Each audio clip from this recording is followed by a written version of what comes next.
What an interesting day on YouTube and the the economy, the world. There's so much negativity, there's so much worry, there's so much you know, I don't know where it's coming from.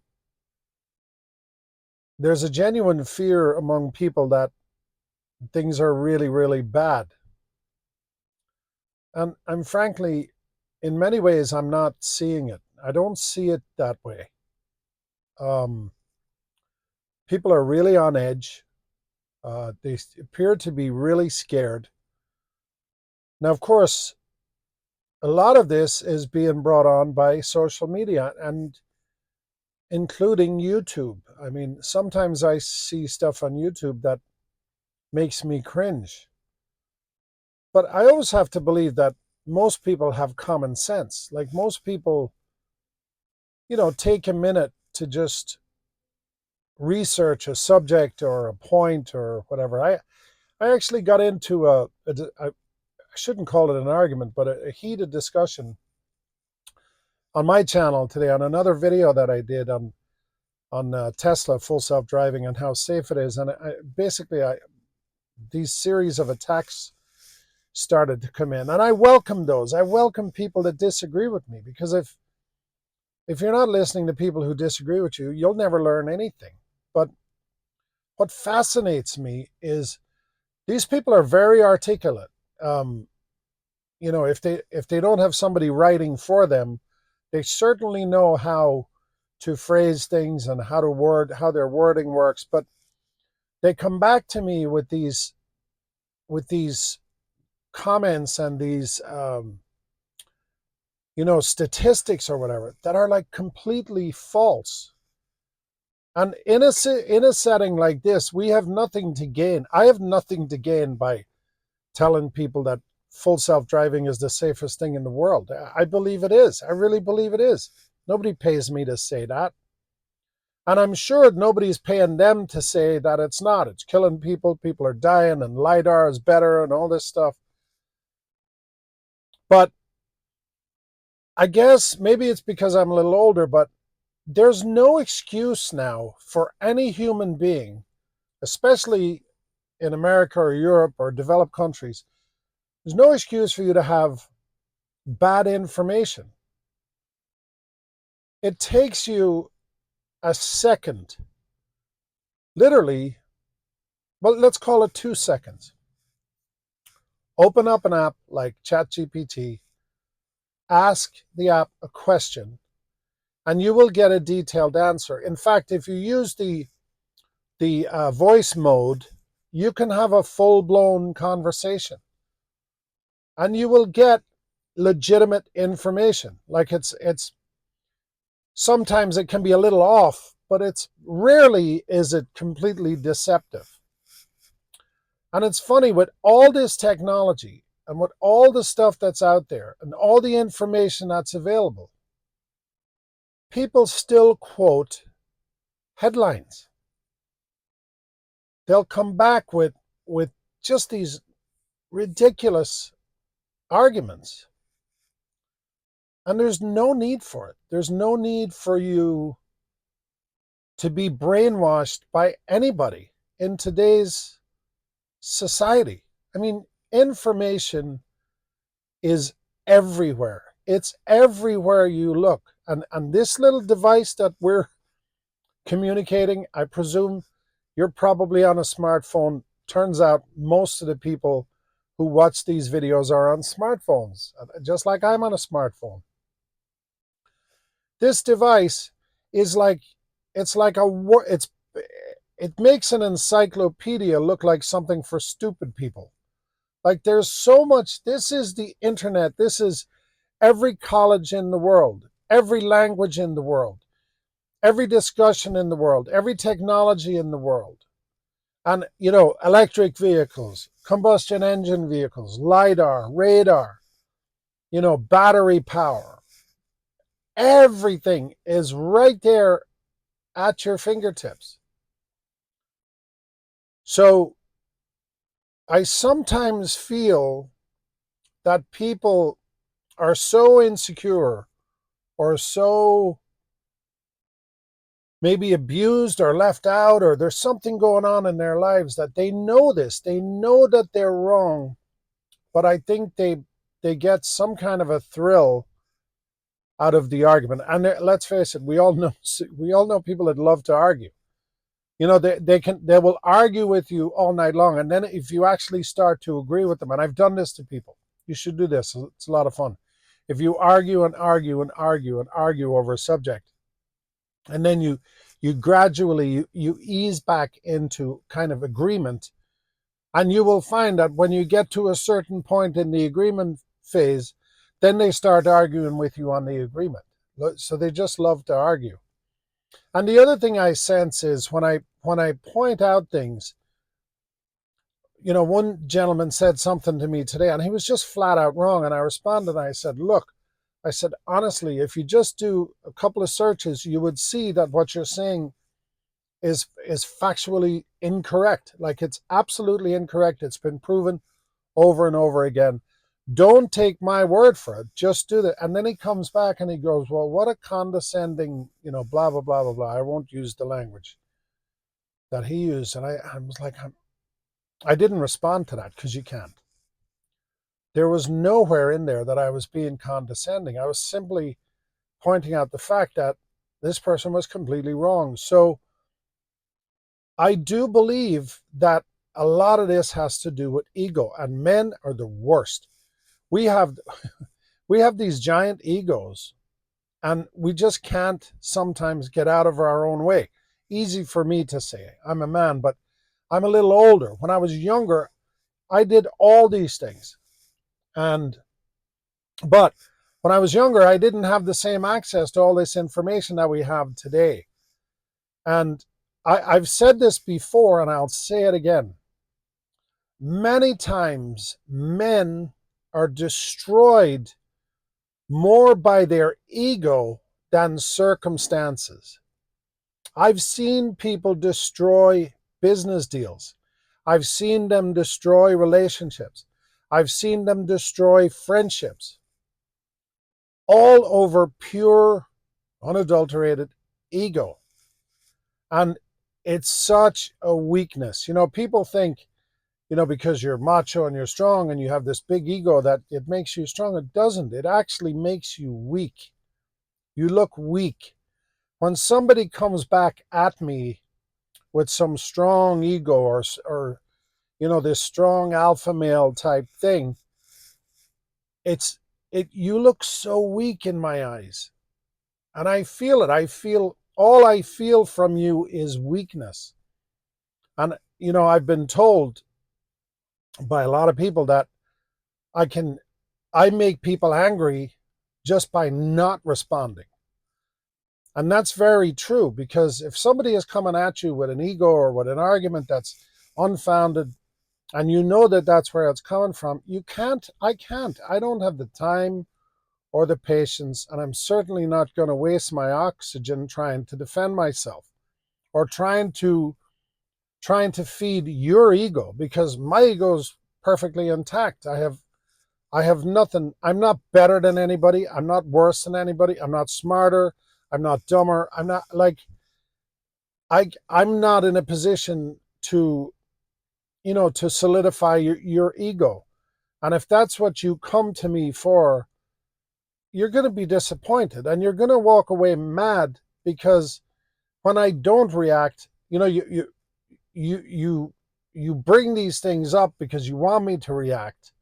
Then when I don't react because it's pointless, then you get even more angry. Now I'm not just a bad guy. Now I'm a really bad guy. And it just makes people look really, really weak. And the point is, there's no need for anybody to feel weak anymore, or to feel the need for that big, strong ego, especially when it comes to a discussion or a deal or whatever it is, because all the information is out there. I mean, there's no excuse for this. So I've for too long, I was a nice guy. and I would just let things go. And I'm not doing that anymore. If you say something to me, I'm not just going to respond and cut you or try to offend you or try to bruise your ego, but I will respond with facts. And it will bruise your ego and it will insult you because you will take it as me being condescending or insulting or whatever. And that's your prerogative. You can take it any way you want. But I think men in general would be so much stronger if they would change the way that they approach other men, especially, obviously women, but other men especially. And, I didn't learn all this. I didn't just wake up one morning and become that.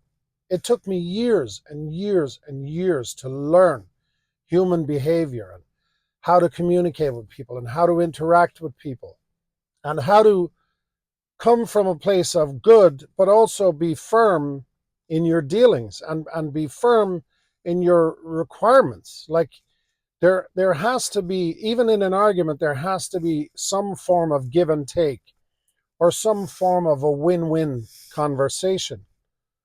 And I learned this from people like Anthony Robbins, from Wayne Dyer, from Deepak Chopra, and more recently, probably Jordan Peterson would be my go-to guy, because Jordan Peterson basically says, yeah, you can be nice, but you also have to be very strong. And it's okay for you to unleash the monster. And it's funny, people think that the monster is some aggressive, angry physical, thing, and it's not. It's the monster is this calm, educated, not educated person, but person who responds with an educated response, not because they're smart, but because they have taken the time to learn at least enough about the subject to where they're not lying. They don't have to lie. If you know a lot about something, there's no need for you to lie. And you will always know you're in the company of somebody really smart. And I don't mean me. I'm not talking about me now. But you'll know you're in the company of people who are really, really smart when you're having a conversation. There's a back and forth. It could be on a specific subject. And then all of a sudden you will ask a question and they don't even pause. They go, you know what? I don't know. I don't know the answer to that question. People like that are extremely powerful and they're extremely intelligent because they're not making an effort to impress anybody. And they're certainly not making an effort to impress themselves. And look, I love YouTube. I love being on here. I'm learning. I've always loved human behavior. I've always loved studying it. I've always loved, learning about how people tick, or what makes people tick. But there are subjects I know a little about, and I try to talk about them here. And all I'm trying to do is share what I believe to be really good information. And sometimes I'm wrong, and people come back and they tell me I'm wrong, and we have these great discussions. But every once in a while, there's that, I don't know what it is. It's like an ego, or some would say it's an insecurity. People come back and then they just attack you. But I have to say this. The reason I wanted to do this video specifically is to address that, but also to tell you that I get so much joy out of doing YouTube. I think you should start a YouTube channel. I'm not retired. It's not like I have all this time in the world, but it fills in large parts of my days. And the more I get into it, the more I really, really enjoy it. And I find that every once in a while, just like today, the reason this video is getting made is because somebody made a comment and it triggered an idea in my head. And I said, I need to do a video about this. And it gives you this flow. It's like a nice flow that you get. So, people talk about journaling. Like I journal also. Every night I take out my journal. I believe in God. I don't go around preaching to people, but I believe in God. I pray. I journal. I try to live my life as best as I can for a human being who's really flawed, because we're all flawed, and anybody who says they aren't flawed are lying. But um, the YouTube, it gives you such great peace by doing these YouTube videos, and it can be on any subject.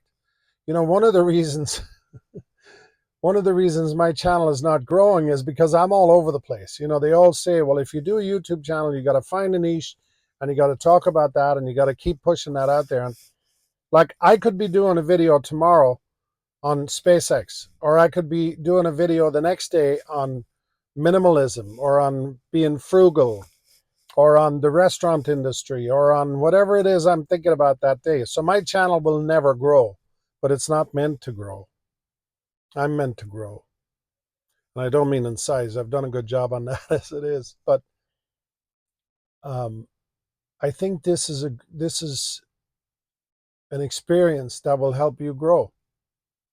So start a YouTube channel and get your thoughts out there, get your feelings out there, and don't be afraid. All you do is turn on the camera, the little button here, and you start recording and you start talking. And yeah, at first it's scary. When I go back through my older videos, I I cringe, because I'm like, what the hell was I talking about? And what was that? And so many mistakes. But isn't that the beauty of life? We're all a series of errors and mistakes and failures and successes and all these different things. YouTube is like life. It's like life, and it has good days and it has bad days, and it has nasty people and it has friendly people, and it has highly educated people and it has people who are not so highly educated, and it has all kinds of different subjects. There isn't a subject you can think of that's not out on YouTube. And I find that fascinating. I really do. I really, really, really enjoy this. And as everybody knows, I quit drinking pretty much completely. I don't even, the last time I had a beer was months ago, and I have no desire. But now I have all this time on my hands, and I'm out here tonight. The sun is getting ready to set, and I just had dinner and I came out and I'm relaxed. And when I'm finished with this video, I'll go for a nice walk. And I just hope you're doing the same thing. And it doesn't matter if you're male, female, young, old. Just come out and do this. And maybe there's one person who's going to see this video and get something out of it. And isn't that our job? Isn't that our job as human beings, to just share something that we know? And it's also important for the person on the other side of this camera lens who is sitting there watching this video to go, to respond and say, well, no, you're wrong about that. Like, what about this? And I love that. And I love that. I love the fun too, by the way. And I don't dislike the people who make crazy comments, because frankly, if you're commenting, even if you're insulting me, or if you're insulting the subject I'm talking about, or if you're insulting my stance, or if you're insulting my hat or my body or my car or whatever it is, it's still pushing out the algorithm. The algorithm is saying, whoa, look, a bunch of people are talking to this guy. Let's push him out there. So there's no downside to this at all for me. But it's important that people understand that, I wish you well. I wish everybody well. And I know there are a lot of people right now who are having trouble finding peace. Sometimes the best way to find peace is to not worry about what you want, or what you think you need, or what you don't have. It's more important to sometimes just be really happy with what you have. And in this moment, I just want to tell you that I believe in my heart I have everything. And I hope I wake up tomorrow morning breathing. Because at the end of the day, that's what life is all about. Thanks for watching.